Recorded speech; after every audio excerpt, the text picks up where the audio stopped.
सत्यप्रकाश ने गुजरात से पूछा है कि सर मेरी पत्नी ने मेरे ऊपर 498 ए का झूठा केस दर्ज करा दिया है। तो सर मुझे ये बताइए कि 498 ए का जो केस होता है वो ख़त्म होने में कितने दिनों का समय लगेगा।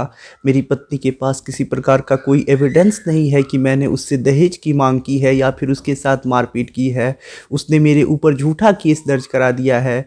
तो ऐसे में मैं कितने दिनों में बरी हो जाऊंगा। ये जो झूठा 498 ए का केस मुझ पर और मेरे परिवार के अन्य सदस्यों पे हुआ है, उसमें से हम सब कितने दिनों में बरी हो जाएंगे। ये केस समाप्त होने में कितने दिनों का समय लगेगा। तो देखिए, केस ख़त्म होने का कोई फिक्स टाइम नहीं होता है। ऐसा नहीं है कि कोर्ट जो होता है वो विभिन्न धाराओं के लिए एक समय फिक्स करके रखता है कि इतने दिनों में इन धाराओं का केस समाप्त हो जाएगा। तो कोई भी केस कितने समय तक चलेगा इसका कोई फिक्स टाइमिंग नहीं होती है।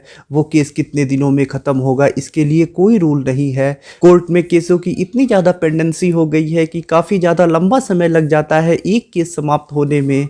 अगर मैं अपने अनुभव के आधार पे और एक आपको अनुमानतः बताऊं तो लगभग आपका जो 498 ए का केस है, जैसा मैंने देखा है कि 4 से 5 साल का समय लग जाता है एक 498 ए का केस डिस्पोज होने में।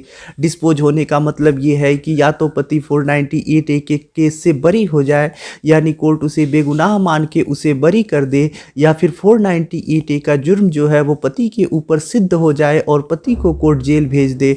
तो लगभग ये चीज़ आप मान के चलिए कि आपके केस में भी 4 से 5 साल का समय लग जाएगा आपका केस समाप्त होने में। भली से ही आपका झूठा केस ही क्यों ना हो, लगभग इतने दिन का समय लग जाएगा आपको बरी होने में।